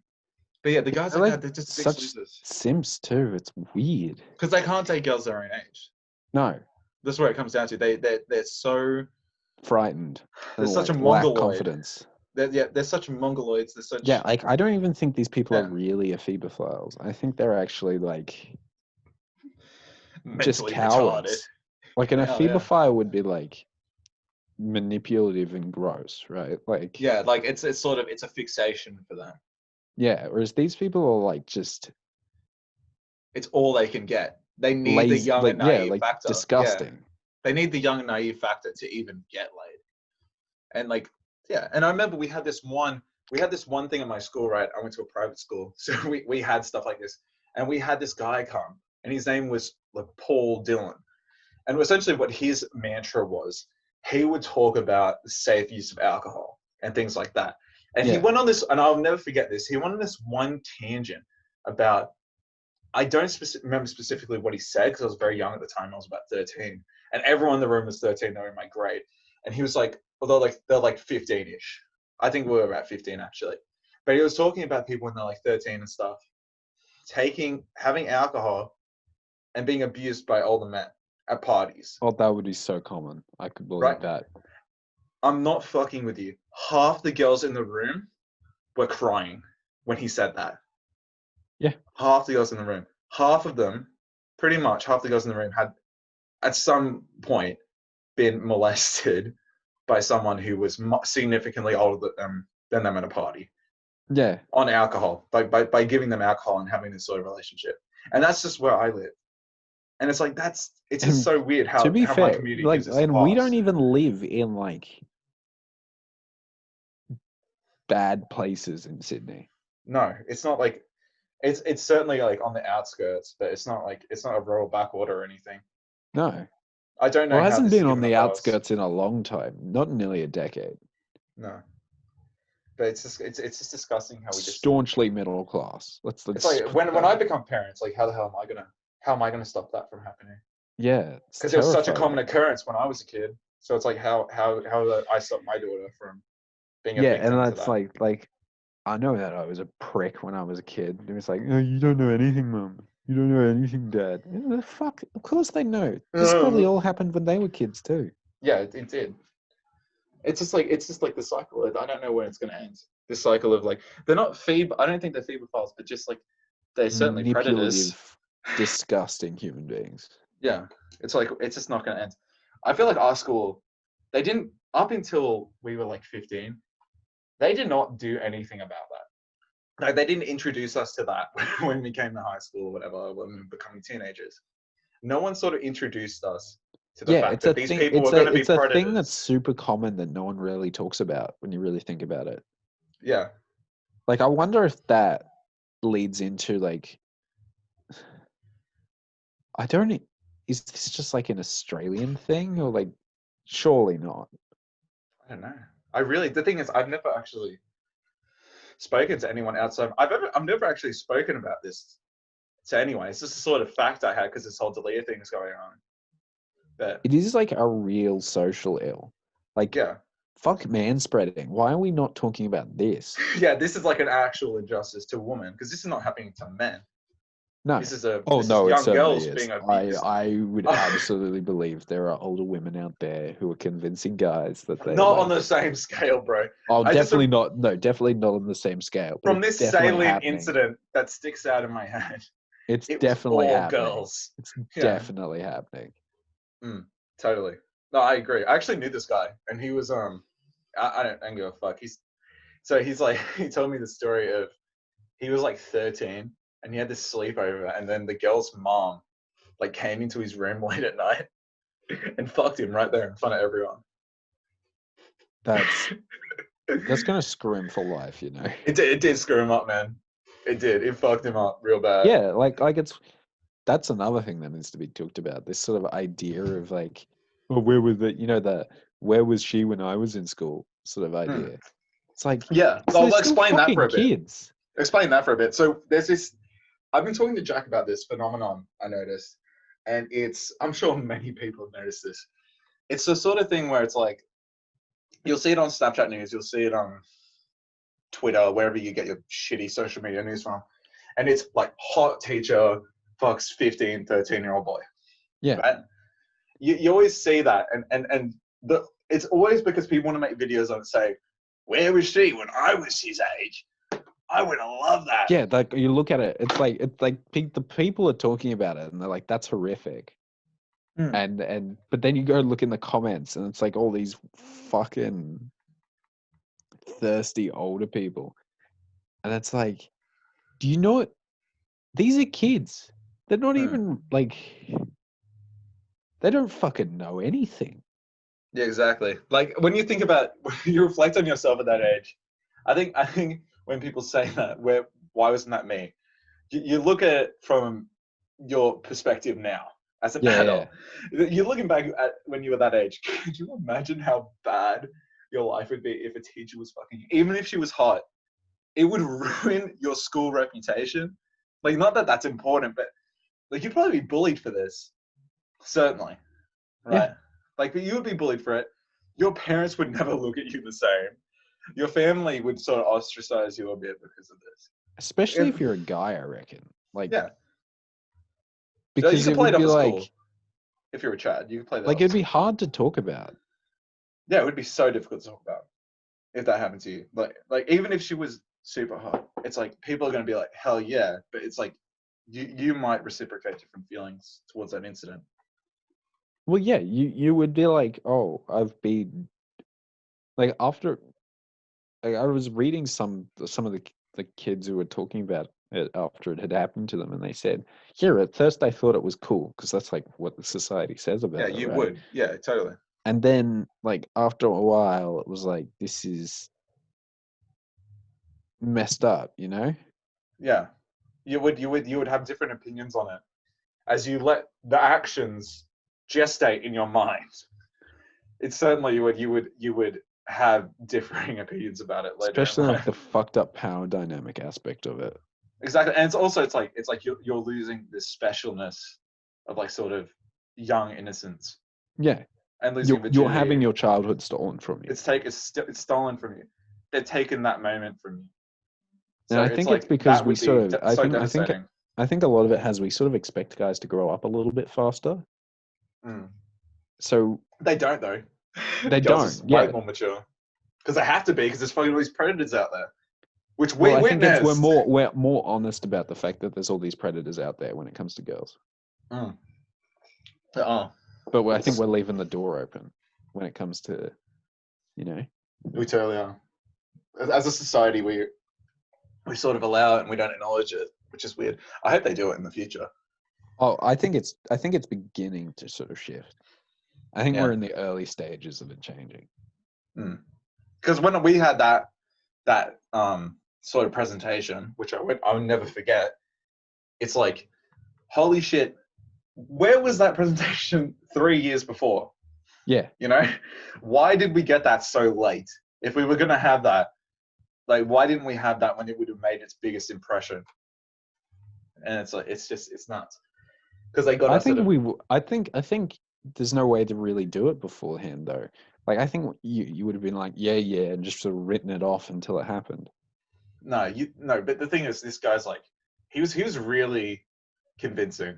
Like, that was his career. He went to school. I guess he did that. He was very convincing, and you believed him when he spoke. And the thing is, usually you get presenters like that, and you're like, stupid, cyberbullying, whatever. But this guy was actually like, he was probably the only presenter we ever had, and he's beloved. You can go on TikTok and you see TikToks about people like how much they love him because this guy is beloved. And it's like, he would, if we were an earlier age, he would have done so much good. I swear, he would have done so much good, man. Anyway, what a dark fucking topic. That was a really good topic, though. Yeah. That was very organic. Societal ills. Yeah, of which there are a lot of. I would like for more of the actual societal ills in our culture to get addressed instead of a lot of this bullshit like people come up with that's fake and like forced and just shows that they've never really experienced anything. Yeah, you've never experienced true inequality and stuff like this. But we won't go into that. Yeah. We won't go into that. We don't want to. There would be too much gloom. Too much doom and gloom for one podcast. Yeah, but happy and positive podcast. That's why we named this podcast Happy and Positive Podcast. So we'd look at the title, and it would remind us to get back on topic, to get back and being happy and positive. Yeah. Ben and I have horrifically dark conversations. Oh, so dark. So dark. So dark, you think you'd never see the light again. So, Jack, next topic, please. Next topic. Yeah, I've introduced what? I'm contributing significantly more to the podcast. Yeah, I think honestly, I think I'm the straight man. I think I'm the like. You got the grounds, me. No ground control on Major Tom. Like, I'm the one, despite being the significantly weirder of the two in real life. Oh, most certainly. For some reason in the podcast, I end up being the straight man. It's like everything that's good about me is better in you, but everything that's worse in you is better in me. Yeah, it's like I'm like a far more extreme example of you. Far more, and I would not want to be that. I look at that live, and I think from my pedestal, I think I'm happy right here. I think I own it. Yeah, you own it, and you know what? You make it cool, Jack. Huh? You make it cool. You own it, and it's cool. Yeah. But one thing you can never own and be cool is being a fucking febophile. Being a damn dirty febophile. It's grotesque. There's something. Didn't we talk about this? Where like, there's something worse about being a febophile. Yeah. Really, when you because when you think about it, no one would want to become a pedophile, right? Yeah. Like that's something has happened to you. Some shit has happened to you in your head, and you're actually fucked up, and you need help. You need to be. Yeah, you need to be in a fucking facility. If you're a pedophile, you need to be in a facility. You need to be taken care of. You're not fit for society. Yeah, right? But if you're a favophile, it feels more like a conscious decision to prey on these girls just as they're reaching some kind of sexual maturity. Most certainly, because anyone could do it, but we choose not to. Yeah, we choose not to because we understand that it's a moral obligation you hold to yourself, your family, to society in general, and so you choose not to. And the thing is with a pedophile is they choose to do this, even though they know it's damaging. They actively understand that it's wrong. Yes, and they're doing it in like a weird fetishistic kind of way. Mm. Whereas I honestly believe the vast majority of pedophiles out there are just broken. Have you heard about this dude? His name was something Jones. I don't remember what his name was. Phoenix He was. Jones. I don't know. Is that his name? He's a YouTuber, and he got caught for doing something like this. Oh, Mumkey Jones. No, is it? No, I know he did have a thing, but it was. I could look up All I Jones know, pedophile, but I can remember like another one about a guy who, like, oh no, let me I try to don't find his even really name. want Let to me try to talk find his about it. name. Like, this is so horrific. YouTuber pedophile. I'm sure he'll come up. 400 million of them. Oh yes, Austin Jones. Okay, so this guy, Natalie showed me this guy, and I honestly could not believe how sick in the head he was. So he was a YouTuber, and I think he did singing videos or something like that. And what he did was he was so sick in the head. He was getting sort of younger girls' numbers. Mm. This sort of like, so I don't know if it's like 14, you'd count that in the pedophile range, probably pedophile at that point. And he was getting their sort of contact information and stuff. And he was having these private messages between them. And I saw this video, Natalie showed me this video. It was fucking disgusted. It just goes to show how sick in the head he was. And he was saying, wink your asshole at me. That's Say I'm 14. That's what he said in the video. Can you imagine how sick in the head you would have to fucking be to say that? A ugh. 14-year-old. She's 14. She's never gonna know what a wink is. That's fucking foul, man. Man, if you could see my face right now. You'd be yeah, I know. You probably have drool. No, you'd be Fuck. disgusted, man. It's fucking gross. And he wanted her to say it. He'd fetishized the very act of doing it. To the point where he was like, say you're 14. So yeah. Naturally, this is a meme between me and Natalie. Well, I'll be like, say you're 14. And she'll be like, I'm It's 14, just- I'm 14. Yeah.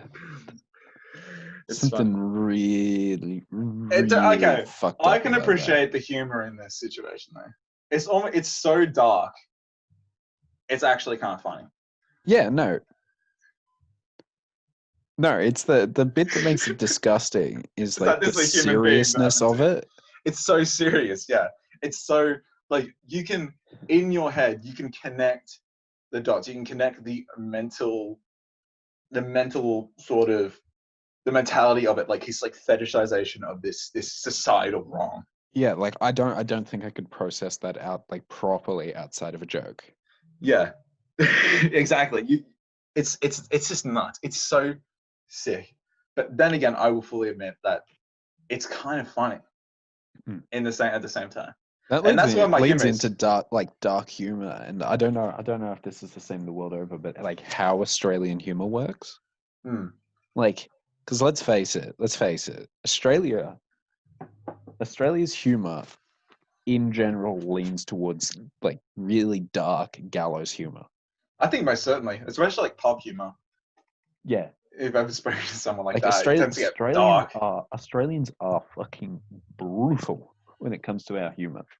Yeah. And I think the reason is, as a country, like if you're talking about living in this country before it was sort of like industrialized, this is ridiculously brutal, like absurdly brutal Yeah, it place to is. live. Yeah, like it's nuts. I think about my ancestors, and I'm like, what was their thought process? Why would they have come here? Yeah, actually, that I do think about it. I'm like, how shit must have their life in the UK been that they came here? That's so true. Like it's my like, family didn't even come here for the gold rush. doesn't that say a lot about the Australian spirit though? Like, Oh yeah, no way. like we're the people that were like fucking desert tundra. Oh yeah, it's completely on the opposite horrifically side of the rocky. world Yeah, than Europe. like what is Australia? Uninhabited. Tinderbox bushlands, miles of savannah and desert, and the like Most deadly absurdly animals. rocky and impassable mountains. Deadliest, like top 10 deadliest animals in the world. Yeah, Pretty much all Australian. it's a pretty it's just such a weird place. I don't know what must have been going through my ancestors. Had to be like in the age before antibiotics, in the age before advanced medicines and surgery. Yeah, we and better surgery. like at Yeah, least let's live give it a here. shot. At least give it a shot, you know. It's nuts to me. Well, maybe if they lived in like Cairns or something or Darwin, I'd be like, what the fuck is I wrong with think it that? has something to do with like they're probably like like coal miners and shit. Like Mm. coming here and potentially getting a chance at having a farm, even if that farm was in like the most brutal place on earth, Yeah. um, I reckon is far better. Like they had to make a decision between dying of black lung and It's like more expensive to and travel to Australia than America. So it's like even then maybe it because they had doesn't a make better sense. chance. Maybe they thought they had a better chance, or it was easier to come here because it was a colonial property. Maybe. I don't know what must have been going through their head. I'd love to But have like an what expert on I'm this about it. thinking, right? Because in our case, we're talking about like a lot of the people who came here were Celts, and in like the 19th century and the early 20th century, there was a lot of ethnic prejudice against Celts. Mm. So I think a lot of it is these people are coming to a place because it's easy to get here because the UK government is directly encouraging people to come to Australia. Mm. One, to build up the economy here. Two, they're facing constant ethnic prejudice. Like they're treated like second class citizens in what is essentially their indigenous land. And three, like what are their options? Like a lot of these communities have like super like they're like subsistence farmers or like North Sea fishermen or like coal miners in an era before proper safety equipment. Like that's why I think they came here. I think it was honestly because these people were like most brutal continent on earth, dying of black lung before I'm 40. Yeah. Let's go with the most brutal continent on earth. I still think it's still more expensive to travel here than to America. So I It's just like a don't see it. pound, wasn't it? Like it was super cheap. No, to America it was nothing. And to America it might have been a pound, but here it's probably like 16. It's because we're talking about an age before the Suez Canal, like and the Panama Canal. So they didn't have many options to get here. So they could go around the Strait of Magellan in South America. They could go around the Cape of Good Hope in South Africa, and both of which are fucking not places you want to go. in terms of seafaring, the Cape of Good Hope, like that was the reason why circumnavigation of the world was so hard, because Yeah. the Cape of Good Hope was so brutal that it was you couldn't get past it. So pretty much everyone before Magellan, their ships have been destroyed because it's so brutal. The sea's so bad there, it's so unpredictable. Well, like a lot of that is the same in Australia, where it's like a lot of the southern oceans of Australia are just Australian. the southern oceans of Australia are just ridiculous. Right. Let's take a break here. Yeah. The gin soaked boys. You know what just occurred to me? What?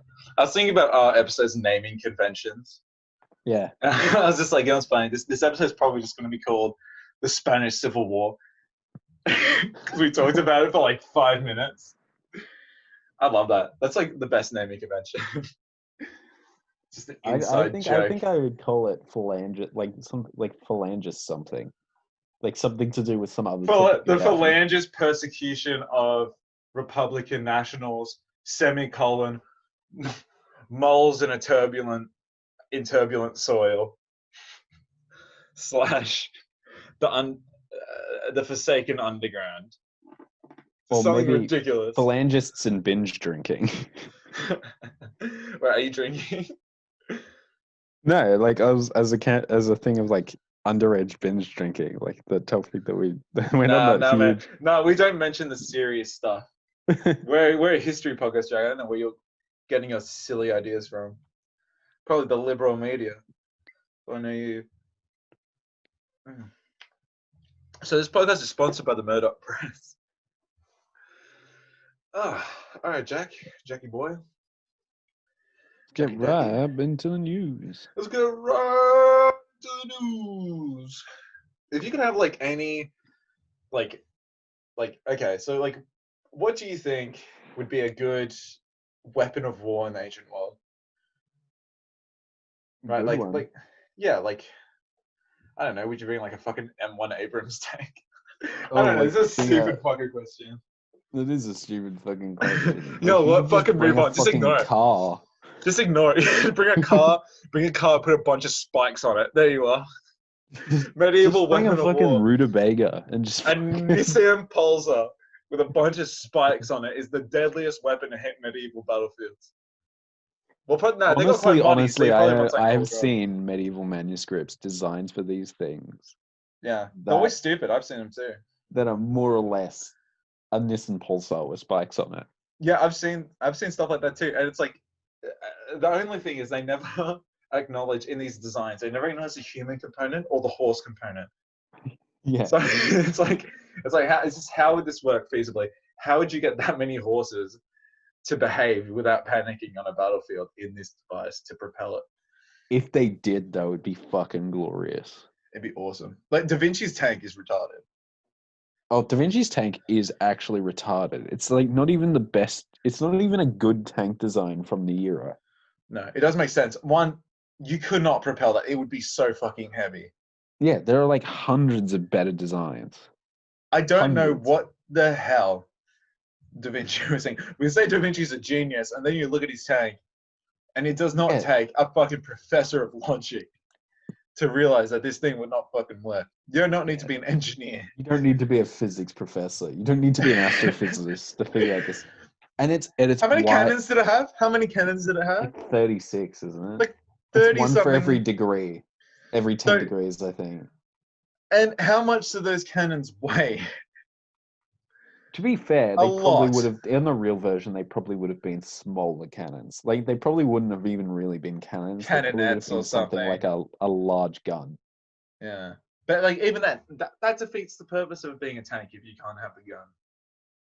Well, the point is that I'm guessing it's more like the Nazi-esque mobile bunker idea Mm. that you just sort of ride it up, you just move it to a spot and leave it there, and then if That was they more the Soviets' fucking idea with the KV-2. was it? That yeah, have you seen? So there's this thing with the invasion of I was the thinking Soviet like Union. the mouse. No, I'm thinking like so there's this story. Well, these stories pop up all the time. When the Germans invaded the Soviet Union, they would often run into these tanks called the KV-2. And what the KV-2 was, it was this absolutely ridiculous box tank that had so much armor, absolutely nothing the Germans had could pierce it. Virtually nothing. They didn't have anything on the ground that could destroy this thing. So there's stories of one KV tank holding a road for 2 weeks. But simply because its armor was Oh yeah, so I've thick. seen these. I've seen these. It's a very common story because it happened so much. The Germans, when they invaded the Soviet Union, they were so out-armored by the Soviet tanks. It's actually astounding. Which is funny because the Soviet High Command wasn't very into the idea of tanks in the beginning. So Yeah, I was watching the Chieftains doctrine video on it. It's actually really interesting. Goes into Yeah. a lot of like the politics of what was going on.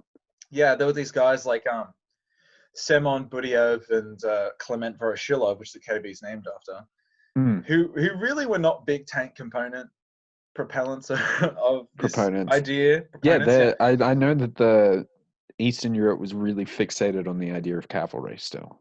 Yeah, like the only real proponents of this idea was like Rostaskovsky and Zhukov. Trotskyists. Lots of Trotskyists. Trotskyists because they were revolutionary, but they were gone by the time of Barbarossa. And it's actually remarkable that as many tanks as they had when they had so many people in high places being like, this is fucking retarded. But they did see at Khalkhin-Gol in 1939, which was a small border incident between the Russians and the Japanese, that tanks were in fact the way I know forwards. that one. That's the reason why the Japanese never attacked the Russians again. Yeah, because they got their fucking ass kicked. So essentially what Khalkhin-Gol was, it was like in 1939, there was the Russians and the Japanese actually bordered each other, which is quite quite odd to think about. Like two different Well, worlds, two they've different actually peoples. fought three. That would have been the third war between them. Yeah, they had the war in 1905, which they got their ass kicked by the Japanese. Yeah, there was the first Sino-Japanese War, the second Sino-Japanese War. What was the second one? Let me look this up. I I'm don't pretty know sure about there the was second one. two. The Sino-Japanese War. Sino is China.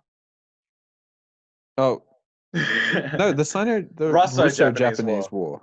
Yeah, the Sino was Yeah, when they no, I invaded was right. China. There were two Sino-Japanese wars. I'm thinking of the Yeah, Russo-Japanese War.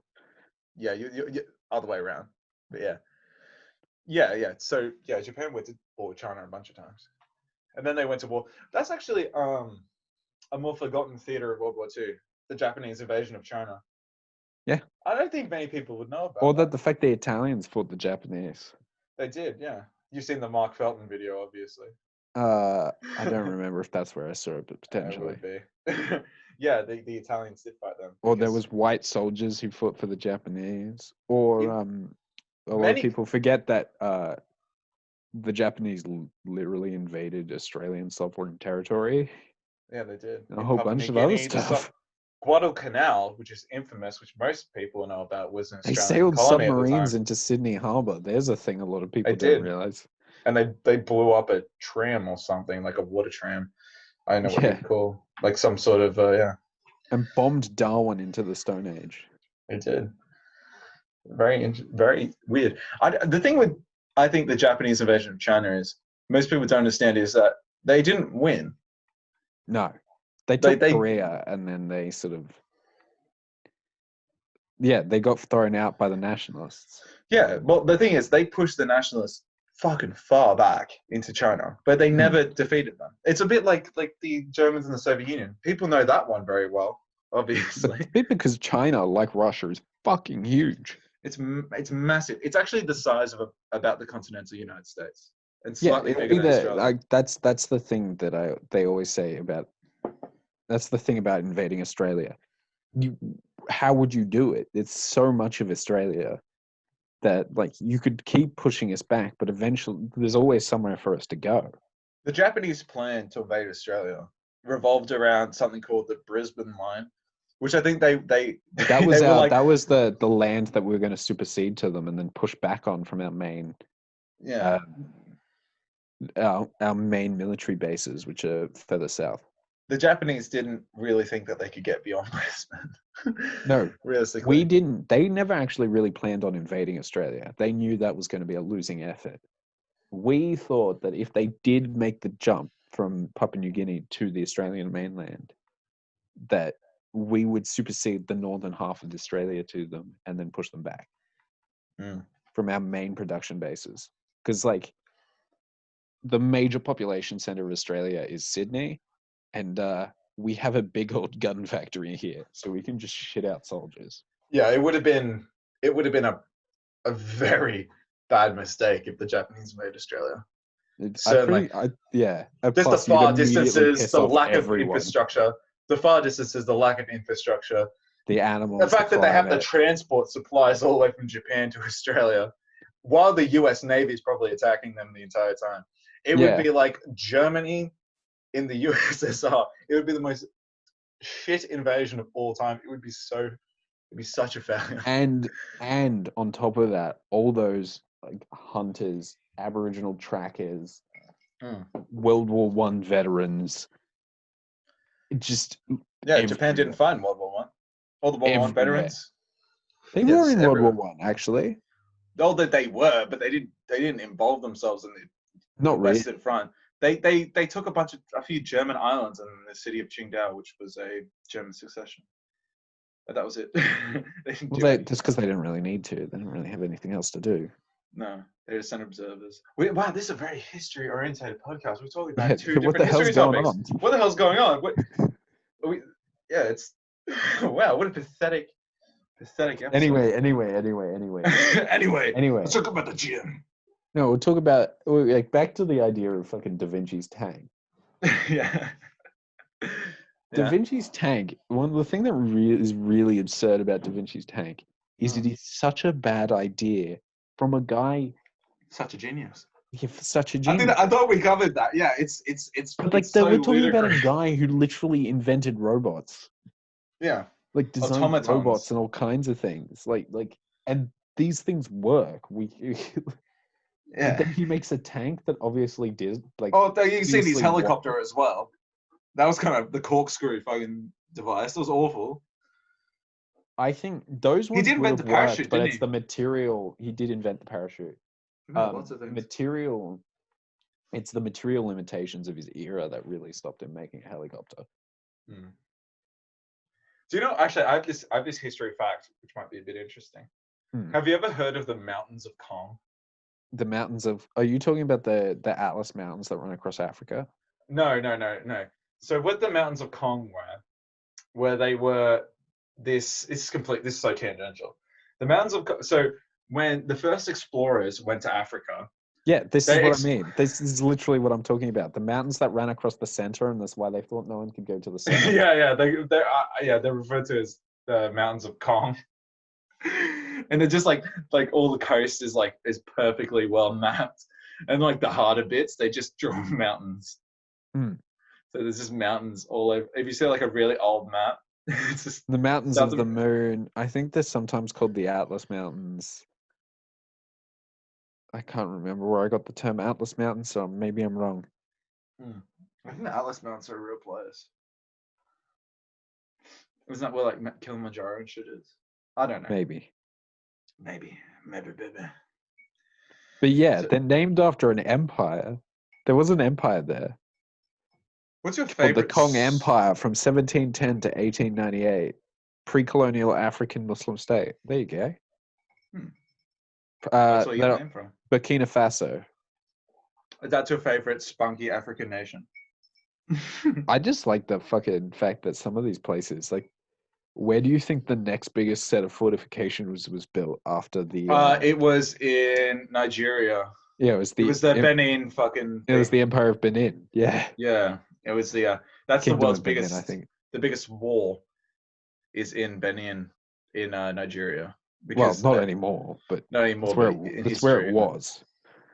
Yeah, like longer than the Great Wall there of are China. so many really cool medieval-ish African states that have basically no information about them. Sokoto, no, that's not really medieval. There's Mali. Yeah, or Mali was one of the richest states ever.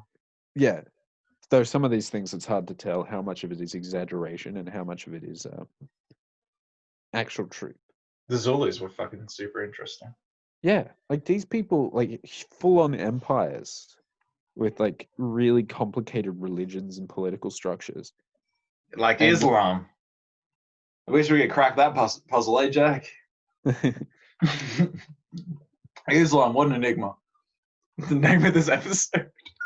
I'd love to see a far-right podcaster or entertainer release an episode called Islam, what an enigma. Man, Islam is actually a really interesting topic, but not for today. For another time.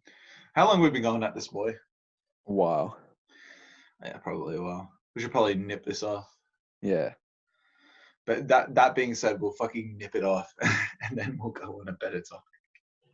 Yeah, like usual. So might as well just keep recording, because I think that's the big problem we have is we record and then we lose material.